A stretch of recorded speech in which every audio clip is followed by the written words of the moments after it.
Jeudi 25 juin 2026 à Cotonou. Des responsables d'associations et d'organisations non gouvernementales se forment sur les stratégies et astuces relatives à la mobilisation des ressources et gestion de partenariats. C'est à travers une masterclass rendue possible par la clinique des associations CLASS en partenariat avec GAP et Lumière Communication. C'est vraiment une clinique où nous traitons de la santé organisationnelle des associations. Et donc, pour nous, c'est d'accompagner toute association. Ce n'est pas impossible pour une association, qu'elle soit naissante, qu'elle soit émergente ou qu'elle soit de grande taille, d'être accompagnée pour mieux faire. Et donc là, c'est une clinique dans votre développement organisationnel qui vous accompagne, qui ne mise pas sur la théorie, mais qui travaille vraiment pour vous accompagner à pratiquer et à devenir une organisation rayonnante. Ce cours de perfectionnement au profit des organisations a été pensé en réponse à un contexte de mutation mondiale dont le milieu associatif n'est pas épargné. Aujourd'hui, nous faisons face à un défi important, celui de la mutation des financements au plan mondial, et ça touche également les organisations locales. Il y a un repositionnement, il y a une nouvelle façon d'aborder la question du financement. Il y a d'énormes défis qui se posent aux associations, et donc il est important, dans un contexte où il y a un réaménagement, je dirais, de l'espace d'accompagnement, d'encadrement des associations. Vous savez qu'au Bénin, on a une nouvelle loi sur les associations et les fondations, les financements à l'international avec les crises. Il y a, je ne dirais pas des restrictions, il y a des réorganisations et de nouvelles dynamiques.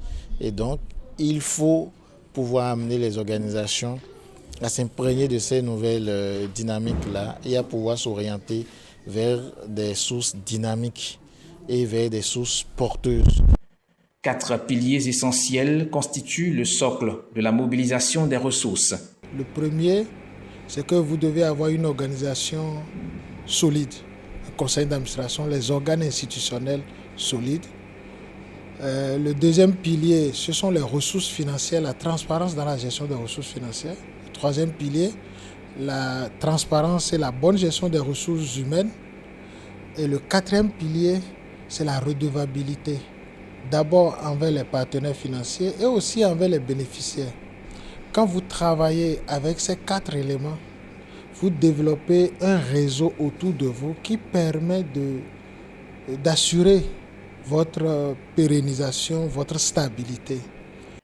Des astuces pour mobiliser des ressources, il en existe. En voici une que les responsables d'associations gagneraient à intégrer dans leur stratégie. Il faut que les organisations, les responsables des organisations de la société civile, quand ils veulent développer une stratégie de mobilisation des ressources, la première stratégie, c'est le réseautage. C'est le B2B, personne à personne. Vous devez, dans votre stratégie de visibilité, dans votre stratégie d'intervention, développer avec les acteurs des bailleurs de fonds la relation interpersonnelle qui permet de connaître votre organisation de près, connaître ses activités et se faire connaître de ses bailleurs de fonds.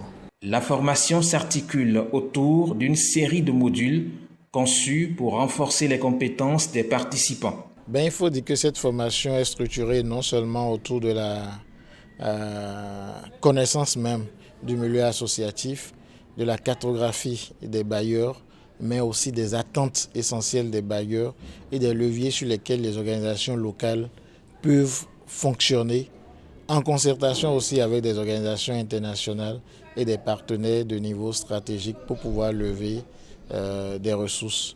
Nous avons suffisamment parlé également des biais qui constituent des freins ou des blocages pour ces associations-là.